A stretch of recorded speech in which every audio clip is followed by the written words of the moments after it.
Actually medical college जो हमारा NCR institute of medical sciences है उसमें ये टीम आ गई। यहाँ तक कि उन्होंने मुझसे कहा लॉकर खोलो, मैंने कहा ठीक है लॉकर भी देख लो, हमें कोई प्रॉब्लम नहीं।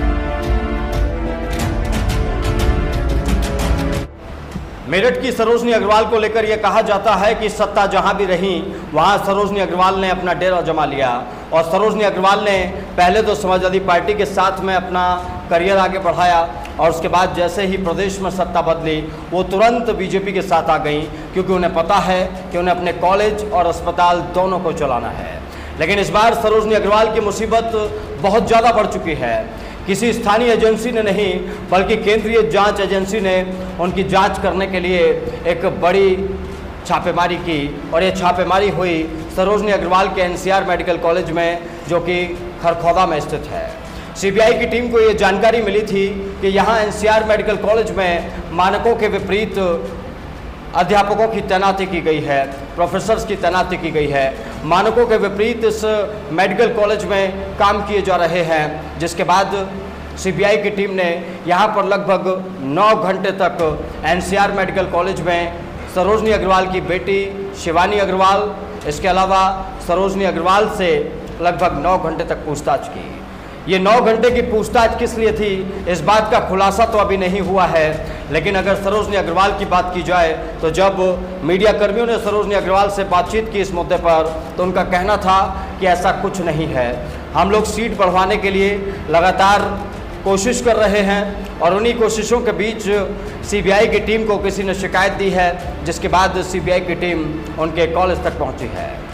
इस मौके पर अगर सरोजनी अग्रवाल की बात की जाए तो आइए सरोजनी अग्रवाल को सुन लेते हैं।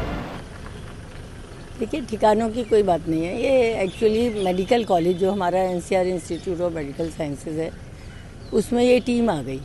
मैं अपने घर पर थी, वहाँ मेरी बेटी देखती है शिवानी, वो थी, तो उन्होंने उसको एक कमरे में ले लिया और उससे कुछ पूछने लगे।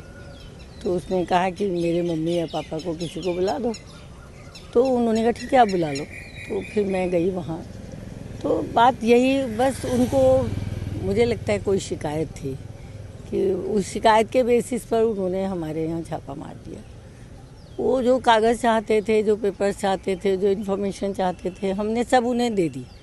जो उन्होंने पेपर्स मांगे सब कलेक्ट किए, उन्होंने रिसीविंग दी, हमने भी साइन करके हमने दिए हैं। तो वो सब करके, और यह है कि कोई इस तरीके की कोई बात हुई नहीं कि कोई गर्मा गर्मी वाली बात हो या कोई हमने उन्हें, ये हमें क्या मालूम। उनको ये डाउट था। परसों ही हमारे यहाँ इंस्पेक्शन हुआ था एनएमसी का, उसके लिए जो मतलब रिकग्निशन कंटिन्यू करने के लिए होता है, तो सीट बढ़ने का होता है, ये हमारा था। तो कल हो सकता है परसों की उस बात के बाद किसी ने शिकायत की हो कि भाई इनके यहाँ मतलब पता नहीं क्या शिकायत की है, तो वही जान सकते। MBBS में 150 सीट है और 50 सीट बढ़ाने के लिए हमारा परसों इंस्पेक्शन हुआ था। वहाँ से देख के वो हमारे आवास पे आए थे और उन्होंने हमारे आवास पर भी देखा कि कोई ऐसी कोई सस्पिशियस चीज़ मिल जाए। यहाँ तक कि उन्होंने मुझसे कहा लॉकर खोलो, मैंने कहा ठीक है लॉकर भी देख लो, हमें कोई प्रॉब्लम नहीं है। आपके पास कितना कैश है? बाई चांस मेरी अलमारी में पड़ा था 4.5 लाख के करीब का कैश, जो रूटीन में हम लोग रखते हैं, पता नहीं क्या इमरजेंसी पड़ जाए। मैं उनको दिखाया। सीबीआई की टीम ने मंगलवार दोपहर लगभग 3 बजे एनसीआर मेडिकल कॉलेज खरखौदा में छापा मारा। इस दौरान वहां पर जो तमाम चीज़ें मौजूद थीं उन्हें सीबीआई की टीम ने अपने कब्जे में ले लिया। वो तमाम कागजात जो वहां पर मौजूद थे कॉलेज से जुड़े हुए, उन्हें अपने कब्जे में ले लिया गया। इसके अलावा कंप्यूटर और हार्ड डिस्क वगैरह को भी अपने कब्जे में ले लिया गया, क्योंकि सीबीआई को आगे की जाँच करनी है। इस सीबीआई की कार्रवाई के बाद सवाल ये उठ रहे हैं कि बीजेपी में रहने के बाद आखिर सरोजनी अग्रवाल ऐसा क्या कर रही थी कि सीबीआई की टीम को उनके कॉलेज तक पहुंचना पड़ा है। सवाल ये है कि बीजेपी की पूर्व एमएलसी सरोजनी अग्रवाल के एनसीआर मेडिकल कॉलेज में आखिर क्या चल रहा था कि सीबीआई की टीम को वहां पर 9 घंटे तक रुकना पड़ा है। इस मामले में सरोजनी अग्रवाल भले ही अपने आप को बचाते हुए नजर आ रही हों, लेकिन कुछ ना कुछ है जो सीबीआई की टीम को मिला है और सीबीआई की टीम अब उस मामले में आगे की जांच करेगी। सवाल इस बात का है कि सत्ता के साथ अपना सिस्टम बदलने वाले इन नेताओं के खिलाफ क्या जनता कभी कोई बड़ा कदम उठाएगी?